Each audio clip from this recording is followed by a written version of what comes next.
Hi, this is the Creative Currents podcast. I'm your host, Dylan Clayton, and I've got with me my guest for this evening, Kieran Chua. Yes, Kieran Chua. Chua. Yeah, most people call me Kiki. Kiki? Yeah. Wicked. Yeah. Why don't you tell us a little bit about yourself and what you've been up to?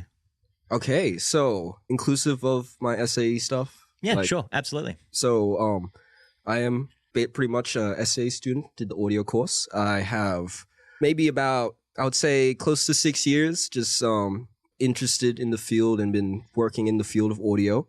So I've done my capstone, and then since doing my capstone, I am, fully educated student who can do your audio engineering work. I primarily work within the field of hip-hop, although nowadays I'm branching more into the band scene. Done a short film here and there, just your typical audio student who has come out of SAE, essentially. Cool. So what kind of work are you doing right now? Since leaving SAE, I ended up getting a job down at Vision Rehearsal Studios and Recording Studios. There, I am basically a studio caretaker. I look after the bands there, make sure no fires start, and troubleshoot whatever live mixing issues they have. Do some administration work, and then I clean up after them, which is great. Usually walk in the room, smells a bit like beer. But yeah, I do that part-time. And then, whenever I got time around the days I'm not working, I'm usually doing some freelance work, working on projects and all that type of jazz, essentially. Wicked. So how'd you get the studio job?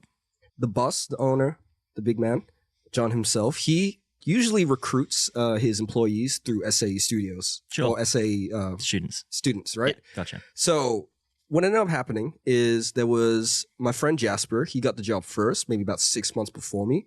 And he was a little too overwhelmed with the workload because we're all doing capstone and uni at that time. So he ended up giving me a couple of his days.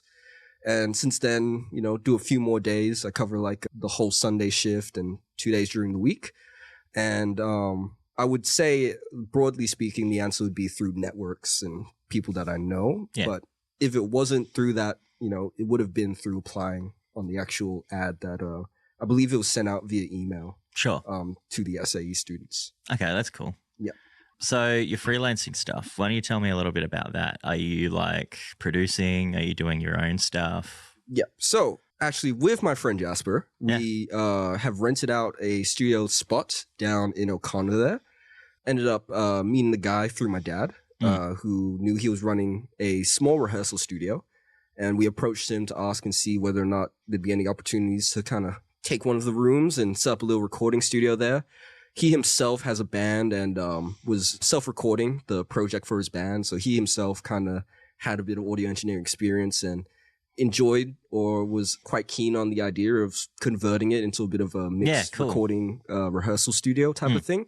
So I'm primarily located there, and I typically run a couple sessions. I say a couple sessions, but it varies, because it's freelance work throughout the week where I record and mix and master. In terms of anything like production, I do that personally, but I don't do that for any particular. Just for your own stuff. Just for my own stuff. Yeah, cool. Never really, everyone's an artist, so you have a bit of like imposter syndrome around your art, and taste is a big factor in it. So it varies a lot. Like sometimes it can be a thing. Sometimes it's a thing where you just kind of like, I'll just keep it for myself and let it collect dust on my hard drive type of thing. And then obviously I also record my own music and do some writing and stuff like that. Sick. So how would you describe the overall stability of your career compared to like others? This might kind of breach into a few of your other questions, but I kind of always tell people and describe working in audio, working in music, and to be honest, almost most creative media fields as you're going to be freelance pretty much like your whole life. Even there are a few select areas where you can get like a very stable job. But for the most part, especially if you're pursuing the creative side of it, right? And you don't kind of go into the corporate lanes of things like corporate AV, corporate videography, you're freelance all the time. And, in my opinion, even when you do have one of those jobs, you're going to be kind of at the mercy of keeping that job. You know what I mean? So if you there will be a point where you will get quite comfortable with the job, kind of find your stride and all that.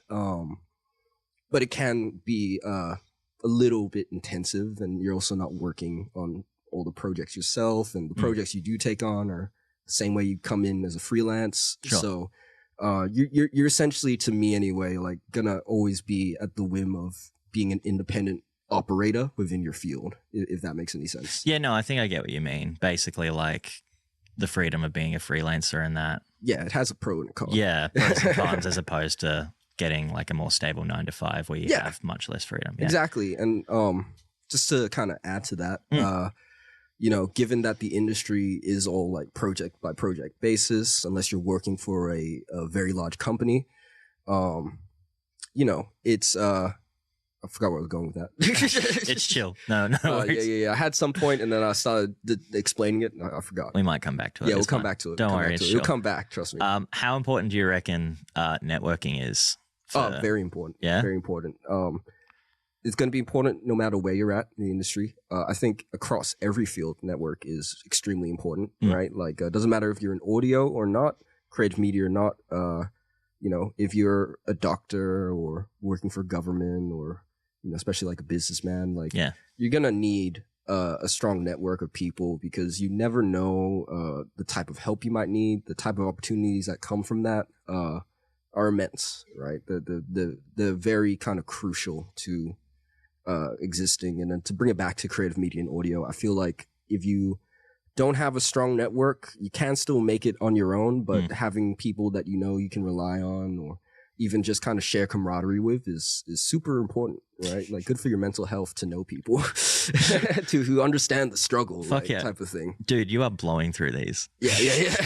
Like, all I do is think about this. Like, no, that's great. Because it's like, okay, sorry, like, I'll cut this out, but like fucking, so the whole question here, right, was like, would you say, well, I was paraphrasing it, but it's like, how important is networking for a creative to maintain a stable and successful career within their discipline? Yeah. And the follow-up for that was like, do you think it's important to have a career with as little networking as possible? Yeah, dude. And so like, important. You've already... Yeah, well, bro. To kind of draw it back as well, right? Yeah.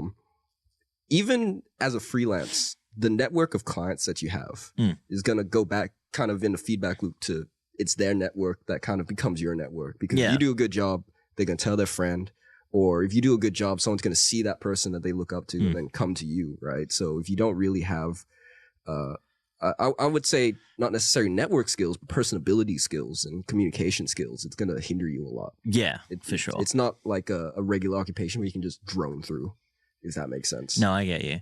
To jump off that then, like, would you say it's more important to be someone that people would want to work with as opposed to someone who is just like the best at what he does, if that makes sense?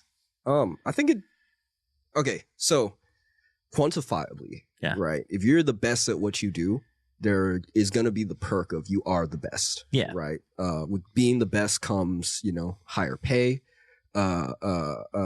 I suppose to a certain degree, people will respect your opinion a lot more.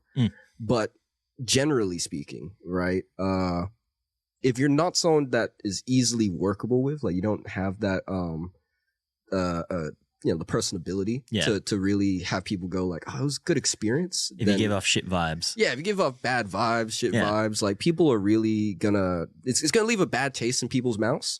I would say that, especially when it comes to a client base, you know, most of your income is going to be the people who come back to you, right? Like, they have to come back to you, obviously, because you do a good job, but more importantly, they like and enjoy working with you, right? Like, there is a vibe that's established where you understand their vision, or you're able to communicate with them to understand their vision, where if you don't have that level of personability, level of likability, then people are really just going to, you know, not fuck with you. Yeah, they're not gonna fuck with you because they're gonna go like, I enjoyed it. You know, there's gonna be communication barriers. I think is the big part of it, right? Where, if you're not able to kind of execute on their vision based on what they say and make that experience enjoyable, like it's gonna be really tough. It's gonna be really tough. Where if you're the best, then you probably can do that and be a shit cunt, if that makes any sense. Right? Like But yeah, if you're not likable, people are really just not gonna like working with you. Yeah, they're not going to open up. They're not going to. Yeah, the biggest part about it to me is the comfortability that you kind of provide through just your presence. Yeah. Right. If you can make the environment comfortable, and it's not like comfortable in the sense like, oh, let's kick back, let's talk about a bunch of life stories, but it's the comfortability of like they can trust you to carry out the job. The life and the fun times, that's all cool and all. Yeah. But like at the end of the day, providing a space where they feel comfortable to work, right, in their best capability. Yeah, no, I think I get you. Like, say, for example, in your career, right? So as like a recording engineer and stuff like that, people aren't going to open up or do like a very good performance if they feel uncomfortable or the vibes are off in the studio or anything like that. Yeah, and also like, with comfortability comes respect as well. So just the same as someone would respect you for being the best, being a comfortable person around them, you can kind of you start to build a relationship where they actually trust you. Yeah. Right. Fuck yeah. And that trust is super crucial. You're in a very people-defined type of project space, if that makes any sense. No, it's I all totally about get them. you. Customer's always right type of thing. How do you think your career affects your mental health? Like, is there anything that you do to like keep yourself healthy? Okay, this is a big one. Yeah. Right? So I say that it's a very tough balance, right? Because you're dealing with something that was a passion or a hobby becoming work, right? And I think it's easy for the line to be blurred where you don't know when to stop working. Like, you're at a job, you're cooking burgers or whatever. You know very distinctly, like, at the end of my shift, I might stay around to like fix up or finish up whatever I was doing, but I'm done. I'm leaving, and I don't have to think about it anymore. Where I think because you're passionate about it, because it's general interest, your mind kind of can always be ticking and ticking and ticking about like what you're doing, right? You're going to have, could be doubts. It could be like, oh, I want to do this. And it can be very easy to fall into like, just like your whole life becomes dominated by the work, if that makes any sense, right? Yeah, no, totally. I get you. And it can become very unenjoyable if you get burnt out. And it can also be very stressful because, drawing back to what I was saying earlier, you're freelance, right? You don't have the flexibility to not kind of do the job, right? So you're getting paid, and then it's very easy to kind of, how I'd say, like, treat it as if it was a passion project, as opposed to going like, okay, well, what do they want? How do I do that efficiently? Right. Yeah. You might allow yourself to kind of just go through all the hoops that you might allow yourself to do if it was like your own project type of thing, which is good. Yeah. It's respectable. But there, to me anyway, if you don't kind of draw a line, or like have a good balance in how you approach all these things, you're gonna get overloaded, and it's gonna like weigh on you. You're just gonna constantly be thinking about everything else. Like, sometimes it's hard for me anyway to switch off from doing stuff. And finding that balance with clients can be quite hard. Right. Does it affect you more if it's something that you're more passionate about, or is it just like, even on a shit job, you're thinking like, I could do this in the next session? Or I think if you're like, I think it depends on your mentality. Sure. Right. So again, if you can draw a line and distinctly go like, okay, it's kind of like a thing of how you treat yourself. Like, do you work till like you drop dead type of thing? If you have good efficiency, right, in all of this, you have, and this comes from experience. Yeah. Then it's going to be quite easy to draw lines and create boundaries. But I think that when you approach it kind of green-eared, I think that's the phrase, and you might not have the most experience working with, like, individually with people like that. It can become, it can become quite arduous in that sense, because a bit overwhelming. A client is always going to be there, especially if they have the money to. They're going to be like, oh, can we do another hour? Can we try this instead, type of thing? And being financially smart in that case can become a thing where you go like, oh, I'm a good guy, like, I don't mind doing that for free, and then the work kind of adds up, and lots of things kind of like get piled on top of what you're trying to do. And so approaching that can be difficult, especially at the start. I don't know if that's the right answer. Like, No. It's making sense, right? It makes sense. There is no right answer. No. I'm just kind of like, I hope I'm not just like speaking into the void here. Bro, like, no, I dig it. Okay, cool. Do you think there's a growing need for diversification of skills in the creative industries to like maintain a stable career? Yes and no. I think niching down is very important. Like, be good at something very specific, and you will find the people that you need to work with, right? Doesn't mean that you don't need to diversify at all, but being good at what you do will definitely get you a lot more work. If it's like something like mixing bands versus mixing like a hip hop artist, that's kind of what I'm alluding to here. Yeah. Where, because you mentioned you were more like hip hop oriented in that, so you'd rather like tackle that niche over like typically, right? Typically, but you know, it's within your niche that you kind of can find those areas where you want to diversify, right? Like hip hop is very vocal based. Obviously, the mixing is important, but diversifying into like R&B or pop might kind of be a thing, right? And that has a slightly different approach and is a slightly different skill set. Always kind of describe it as, doesn't matter if you're doing a band or a hip hop artist, like the skills are the same. It's just how you kind of approach those skills, if that makes any sense. Yeah, no. But then like to diversify and be a jack of all trades in terms of, I can produce, I can mix, I can master, I can do everything, can kind of water down what you are good at. Where I kind of agree more with the concept of, you know, it's good to have a bit of experience in all of these places because you never know when it's going to be handy. But it's still better to be very specific so that you can apply to that. And then, you know, what your niche is kind of then matters a bit more. Growing your skill set and advancing with your skill set to pick up these new things is going to be super important. But I would say not as important as being, they're kind of equally important. Just don't water down what you do too much because you kind of start to lose your track in where everything sits. Do you think in the long term that it'd be viable to like follow into a niche like that?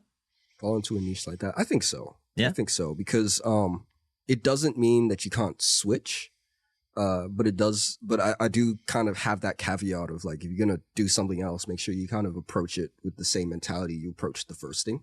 Right. So it's easier to make the small adjustments. But for me to go from the intricacies of hip hop to the intricacies of EDM are two very drastic jumps. And it doesn't mean that you can't do it. And it doesn't mean like you're not going to hinder yourself for not doing that too much, in my opinion.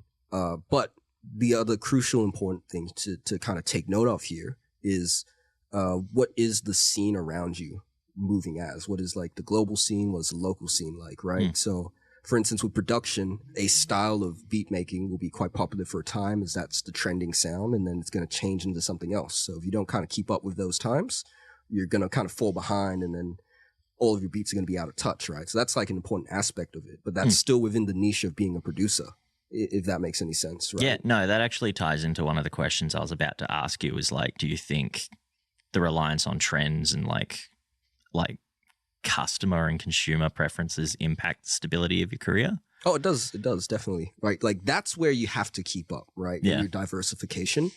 Like me at this point in time going, I'm going to get really good at film only makes sense if what's around me is a lot of film. You know what I'm saying? Like, as a producer, you don't need to start thinking about, how would I compose a game or like compose for a film soundtrack when you have no work coming in. Right? Yeah. Or you don't foresee any work coming in for you. And if you are really good at a specific sound and you're asked to compose for a game, they want that specific sound, not like a Hans Zimmer like composition. They want what you already They do. want your style. Yeah, they want your style, right? So your niche is going to be very dictated by the diversification you're going to go into. And passion is also, your interest and passion going to be big on that too. But if it's purely in the context of industry work, then, you know, I'm not going to start doing film unless I'm either driven to or there's a lot of opportunities for me in that sector. Sure. Right? And I probably wouldn't jump into that sector if I didn't have the passion. So they kind of go a bit hand in hand. Yeah, no, I definitely get what you mean. What role do you think technological advancement has in our careers? Like, oh, it's huge. AI, automation. Do you think they like play a part in like future stability? Definitely, right? Like, and this kind of still goes back to niche a bit, right? But if you're not keeping up with the times are going to move away from you, right? If you're really, really good at mixing on analog desks, and there's plenty of engineers who mix still completely all analog, that's your niche, right?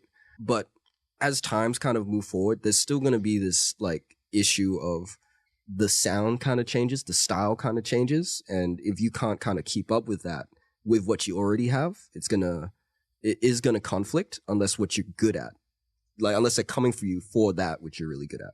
If that makes any sense, right? Like, people always talk about like, oh, I want that like kind of old school analog type of sound to my record. Yeah. And nowadays, like the analog style is so well emulated that you might not even need a mixing desk anymore, right? It's more about like the kind of describe as like the flavor or taste profile of it, right? And how you perceive those qualities and elements, right? As a producer, you would put like vinyl underneath like a produced track to give it an old school feel. Give that rather than like recording through a tape machine. Yeah, or literally like playing it on vinyl, right? Yeah. Like same for same, but you would never be able to achieve that style of production. Yeah. With that vinyl sound without having kept up with the times, if that's all tracking. Yeah, like absolutely.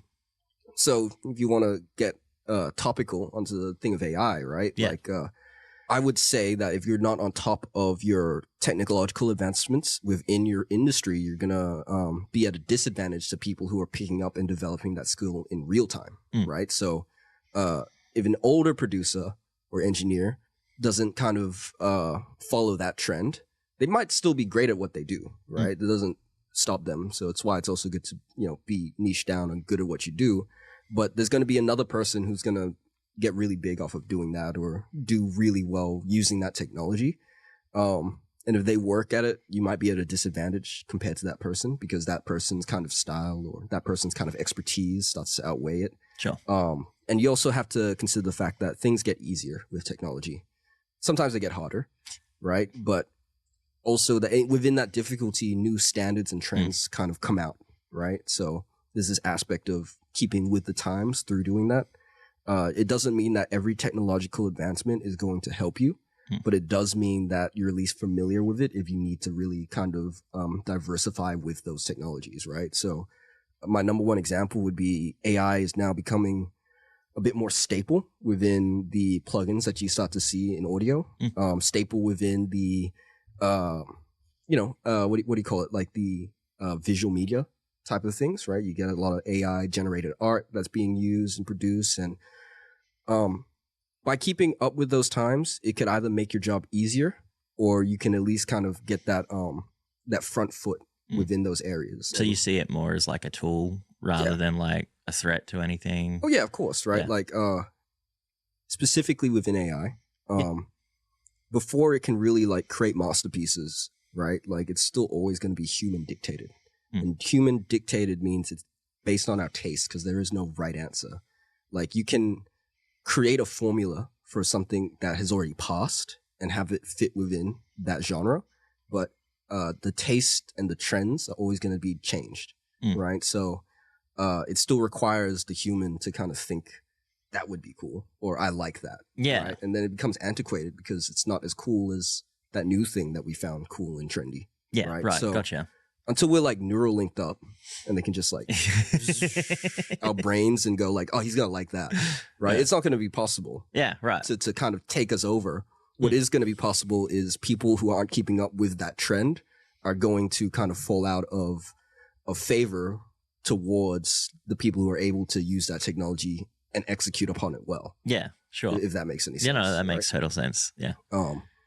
Yeah, no, we're not neural linked for a long time, so like it'll be pretty easy. And and to kind of expand on that, like there's that video of the guy with the Neuralink playing Counter-Strike. So clearly, like I haven't seen that one. Yeah, like he's like playing Counter-Strike. He's a lot better than most people playing Counter-Strike. I was gonna say, is he like popping off? Yeah, he's popping off. Yeah. But like it still goes to show like, Counter-Strike wasn't made by an AI, right? That's still the trending game that he wants to engage in, that he finds fun and invigorating, right? So even with this type of help, it's not going to like reduce the need to please us, if that makes any sense. And only we can really please ourselves. Yeah, no, I get what you mean. You know what I'm saying? Yeah. Like the usefulness of it is dictated entirely by us. Yeah. No, cool. So how about like say like DAWs and plugins and stuff like that. Like it's never been easier for someone to like become like a bedroom producer and stuff like that. Do you reckon that's a good thing? Or do you reckon like it's a good and a bad thing? Yeah. Like, there's pros and cons. Like as accessible as it is now, it was just as accessible like 50 years ago to get a piano. You know what I mean? Start learning piano. Fair comment. Yeah, no. Right? Like there's only going to be a select portion of people out of that who well, I'll put it in categories, right? You can still you can always find like some form of income or career or success within doing what you love. But it's still only going to be a select portion of people who are going to make it to the 1% of the best, right? And that's because they practiced so much, they did so much that they became the best at it, right? So I think that broadly speaking, it's a good thing because it's more accessible. People can enjoy that creation process. People want to say that it would dilute the art. And, you know, to a certain extent, I can kind of agree. But then, you know, looking back at it, right, like the people that people always describe as like, like music was so much better back then. It was almost so much more creative. Like they're usually talking about like the best of that generation, not everyone else who was drawing from the same like kind of field or void of inspiration. Yeah. If that makes any sense. No, I totally get you. Like there's a reason why, like, you know, like hip hop producers, they flip samples, right? And the crate digging and looking for things that are completely unknown. Still, they will sample some of the biggest records at the time. But then there's this like not genre, but like this whole collection of music that sounds kind of similar to that, completely unknown. Who's ever heard of this record? Right. So it's like, I think like dilution is kind of like variable by that sense. You know what I mean? Like, is it really diluted, or are we still like the same type of humans drawing from the same creative inspiration and influences and feelings and the culture of the times to create similar results, right? Like the best is still always going to be the best because they were trying the hardest and did the most work at it, type of thing. Yeah, like there's a reason the Funky Drummer is like there's a reason, one of like the most sampled tracks on the planet. Yeah, and then there's plenty of other people who were probably doing a similar style of drumming, just didn't reach that level, right? Because they didn't need to necessarily. They just weren't the guy on the James Brown record. Yeah, they weren't that guy, type of thing, right? So, and James Brown himself knew that was going to be like a big thing because he foresaw hip hop coming up with these like samples and how they were using break beats and different samples. Dude wanted to be sampled. He was he made it to be sampleable, right? So and again, that kind of shows the best of the best is still going to be the best because they know it, they understand how it works and have that experience. So, you know, we're not going to be replaced by AI. It's just keep up with it. And if you don't keep up with it, there's nothing wrong with that. There's just a higher chance of potentially falling into obscurity. You know what I mean? Like, when AI is doing everything, there's going to be a bunch of like people who are like, well, you know what? Back in the day, we used DAWs and we still use DAWs today, like type of thing. Yeah. So it's like, I get what you mean. It's going to be appreciation for both, but which is more popular and trending and more in demand? And how many people are eclectic enough to appreciate the other more antiquated styles of things? Sure. What advice would you give to someone entering the creative industries? What advice would I give? Yeah. Any advice, really. Any advice. I think I have a few pieces of advice. Yeah, sure. I think the biggest one is keep in mind that fact that you might be freelance your whole life. And there is the pro and con to that, right? Like a painter can get really good and sell a lot of paintings, but he could also not sell many paintings at all, right? It's like, it's case by case. Understanding that, because, you know, there's always this chance that you're not going to make much money or you have to be dedicated enough and driven enough to figure out how you're going to make more money, right? The second one is know what is in demand for services and know what isn't in demand of services, right? Like, so staying now that on top of trends again. Staying on top of trends, but also observing what the industry actually looks like, right? So if you're a filmmaker, independent videography and commercial videography is always going to be somewhat needed. There's always going to be ads that need to be filmed, independent projects that need a videographer, like a YouTuber who needs a cameraman. So that skill set, you know, like, okay, well, I can kind of find work there, right? Versus say, and not to dog on film guys, but like, oh, I'm not going to learn camera skills, but I'm going to be a really good script writer, Sure. right? It's not that there's not going to be any work in that, but it's understanding the fact that if you're a script writer, you're going to have to write a lot of scripts. You're going to have a lot of scripts not kind of see fruition. You're going to have to probably fund and run these movies by yourself. So if you're getting into it for the purposes of money, understanding what are the desired and valued skill sets of people within your field, right? Do you reckon the diversity of skill set there has value then? Yeah, it does. Yeah. It does, right? But I would still go, if you can consider that, like for instance, film is different because you have so many roles. Sure. Right? So one day I could be a DP, the next day I could be a gaffer if I'm good at both of those things. And that's when network kind of comes into play, right? But I think that it depends, right? So the smaller the industry, I think the more that might matter, right? Because you're just hungry for work, right? But the more work that's coming into a specific field, it's way better to be good at that one thing that you know you can make some money in, right? Again, talking strictly on money here, not just passion. Yeah, right? well, I mean, like to make it work, you can be happy, but you also have to be like financially. Yeah, you have to be financially stable. Like if the goal is to work in this industry solely off of this, then kind of taking that into consideration is super important, because it's like if I am only good at mixing funk records, right? Like how many funk bands need me, right? Like probably not that many, right? Because most of them are cover bands, not original bands, so on and so forth. But being someone who mixes bands in general, you know what I mean? Like that's where diversification can really help. Sure, right? Yeah. And then kind of tagging onto that is you got to run the numbers, right? Like how much money can I literally make?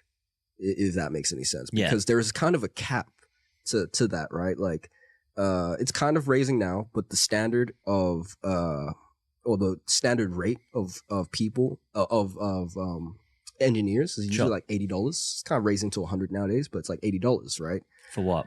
Per hour. Yeah. Right. So $8 per hour for like a recording, a bit of mixing sessions, and they're coming to you for your expertise and your equipment and so on and so forth. You have to run the numbers on, okay, well, $80 times working 9 to 5, that's 8 hours. That's like 300 and oh wait, no, that's like $640, I think. $640. $640 a day, times that by 5.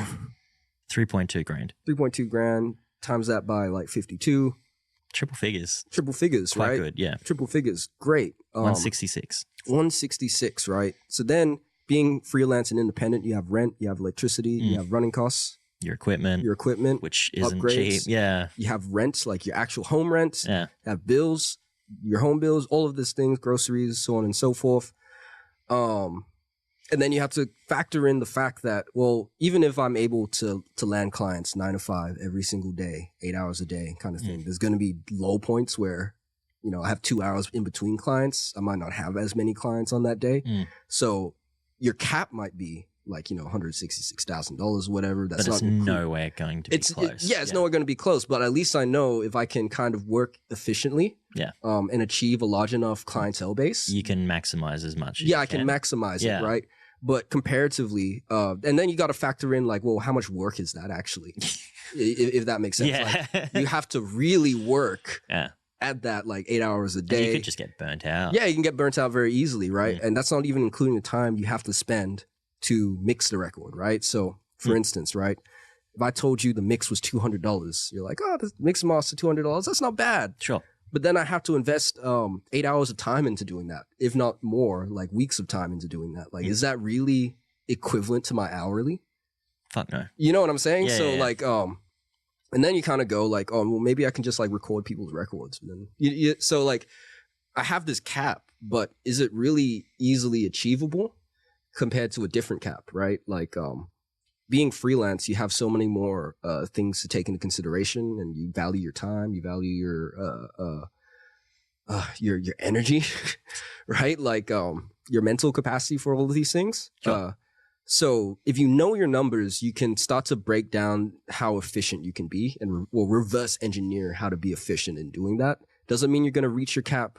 Doesn't mean you can't reach your cap. But in anything that you do, with that, you're going to be able to at least identify what your potential opportunities are. You know what I mean? You can kind of start to get a good estimate and understanding of like, what is this going to be like and look like? And is it financially viable as a career, right? So if I'm a videographer, because, it goes back to like, well, what is the typical standard rate? So, that's kind of like the second piece of advice. Understand the industry that you're in, understand the field that you're going into, right? Like, it can cost a lot to be a good videographer, right? But if you're a good videographer and you're charging like, say, $2,000 for a production, how many people are you splitting that with? Are you really capable of doing all of that by yourself, right? How much equipment would I need? How much time does a $2,000 production actually require? What does that look like, right? Yeah. Like, and you do all that and you kind of have to really go like, is that worth it, right? Like, is there a clientele base that will pay that, right? If you're running ads, obviously, like corporate, whatever, commercial, great. Yeah, whatever. right? Then you have to do multiples of that, right? You're going to have a team, at least 3, 4, maybe even 10 people. And they will have to get paid. And then the money starts to dilute itself, right? And then by the end of it, you will still have a pretty decent average income. But again, like for the money's sake, you could just get a job and have less stress, and then have like benefits and like sick days and all of that type of thing, right? So, the kind of, I probably have more pieces of advice, but like, finally, most importantly is like, do you love it enough to want to work that hard to make it a career? Sure. If that makes any sense. So like a hobby is fine. Passion is fine. But if you gotta have that drive. Yeah, you don't have that drive and you don't have the time, for instance, like, as we get older, the idea of a mortgage slowly starts encroaching on you and like, oh, I need a car and I need a, even if you don't want a mortgage, I need to pay rent. Yeah. Like, I don't want to live in a small 2-bedroom or I need more space than that. Like, weighing up whether or not like you can kind of support yourself that way, right? Like, again, there's a lot of mental exhaustion that can potentially come in. So I say like being efficient, that's the next piece of advice. Be very efficient, right? Learn how to be efficient. But like you might just have a bet, like, do you really want to work on all of these other people's projects? You know what I mean? Like, if I go out to be a videographer because I want to do films, right? And like start short films and hopefully one day work on a major film, right? Like, how big is that desire for me to land operations in a major film, right? Like, do I really want to struggle filming commercials and short films and random bits of things that I might not be interested in for long enough to get to the point where I'm going to be somebody who lands the major film role gigs, right? Like, to be a DP on a major film. Or would you just be more happy, like, having a job with enough time to make short films on the side? Sure. Yeah. You know what I mean? Like, I think happiness and stability is a big concern or a big consideration to make when you're approaching all of this, because if you don't kind of consider that, you might just be on the back foot of a job where you're pursuing something that you might never really attain. Realistically speaking, right? Like, is it to be happy, or is my drive or my happiness so bound to the idea of success that I'm like, I'm going to do it. It's going to happen, right? Like, or do you enjoy it enough that you can bear all of that type of thing? Sure. Right? Like, it's all worth it. If it's all worth it because you enjoy like cameras that much, that's going to be great. But like, if you're doing it for like any other reason, it's not, purely just based on interests, for instance, right? Like, I feel like a lot of creatives will approach the field and what's the word? Be very like recklessly footed. They're like kind of rushing into it. Sure. It's like they want it so bad, but they haven't really even done that much time into it. And this is always the chance you can just like, all right, well, that was cool for a while, but it's not fun anymore. Right. Gotcha. Right. So it's a big consideration to make. I'm kind of like a top down kind of thinker, if that makes any sense. Right. Where if you approach it from the bottom up, it's a lot easier to comprehend. Right. But looking at it from a top down perspective, you can kind of break it down and go like, is this really like viable? Sure. Like, yeah, no, I get what you mean. So yeah, and then finally, get very efficient in what you do. Be really good at what you do. And I don't just say this of like, kind of like, oh, get good, man. Like, I mean this in the sense of like, the more efficient you can be, at communication, your actual skill set, you're gonna find that it all becomes a lot easier. You know what I mean? You're not gonna make mistakes that will cost you time. You're gonna have like the understanding of the process well enough that you're gonna be able to save time throughout the process. You know, learning and maneuvering the people aspect of working with different clients is gonna be very crucial, right? Like, so you know, you can kind of like there's like a funnel. You know, you meet a client, they like do this, and then you can kind of understand the character profiles of people. You know what I mean? Like if you start out small, you're going to start to realize very quickly like who the bad clients are and what the red flags are.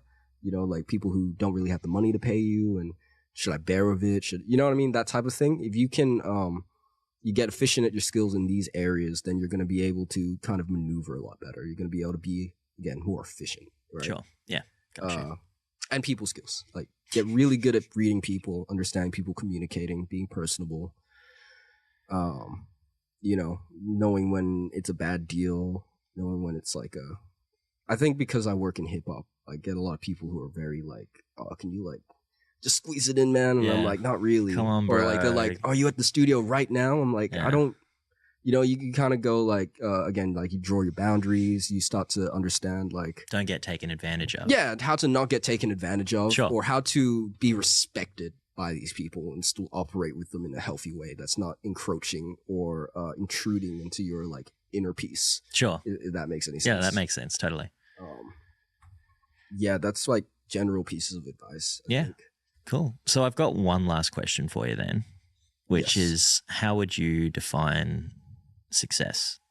I define it in a few ways. It can be quantifiably defined by achievements, projects, clients, financially. And I think more importantly, it should be defined as like how content and happy are you, if that makes sense. Like how strong is your mental health? Yeah, like I think like a template would be I work on the projects and with people that I like to work with. I have some variance between taking on jobs. You know, I have enough work coming towards me that I can decline work. I'm financially stable enough to be like middle class at least, right? Like, and you have enough free time to pursue like the wind down and enjoyments of life outside of things, right? Like, I think that if you aren't passionate enough to be like completely obsessed with it, those are like really important things to consider, right? Sure. Like some people are obsessed enough that they can be completely driven by like I must do this type of thing, but I think that very few people are that obsessed. You know, like you're still human at the end of the day. Still have to like get home and like unwind and like watch a YouTube video or something, right? Yeah. But if you're obsessed enough to have your unwinding be watching a video about what you were just doing, sure, that's like that's like the perfect form. You're already good. You can work like that, right? That's wicked. Like you'll make it very far doing that. But like realistically speaking, you know, you want to engage with conversation between humans and be like, hi, I had a bad day, or I had a good day. Let me tell you about this funny thing that happened, this, that, and the third. You know, like see your parents type of thing. Like those are all important to be functional. So I think if you can achieve that in balance to doing all of the other stuff, and having all those qualities and factors that I kind of listed out there, like, so like that's quite successful. So basically you define it as like just having a contented sort of like balanced life. Where content, like, because again, your quantifiers are going to always be different. I think that's a very good way to observe like a general outlook on success. Like you're doing what you love. You know, you take on the jobs you are interested in, like, because in doing that, you're going to be willing to do any of the hard yards that, like, if you take on a job that you don't want to do, you're kind of really going to drag your feet with. Sure. You know, your free time is free time. You know, all of those, and you have enough money doing that, like, you can be good, right? Like, I kind of have a very, or I guess I would say like this balanced look of like, you know, you don't want to be a starving artist. Like literally doing art and starving, right? Like that's kind of, it's great that you have that much passion, but like you actually still have to eat. If I don't eat, I'm going to be grumpy. Yeah. I want to eat what I want to eat. Yeah. Not just like, You don't want to be living off cup like, noodles. For the yeah, rest cup of your noodles life. and Yeah, Maccas. yeah, You know what I mean? Like if I eat healthy because I have enough money to afford healthy food and make that healthy food, then that's like going to equate to my overall successful, happy achievement of happiness and contentment. You know what I mean? Like, that's why I define success. Your other way of defining success is I've made it.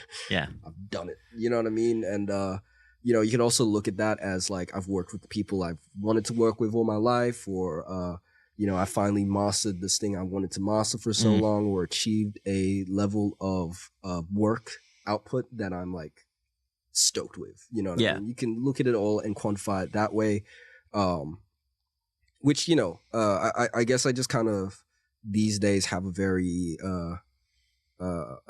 career money centric observation of it, where it's like I don't want to be disillusioned by my passion anymore, where it's like to a certain degree becoming an unhealthy lifestyle. Sure. If that makes any sense, right? Like human still has to human and be like, you know, sane.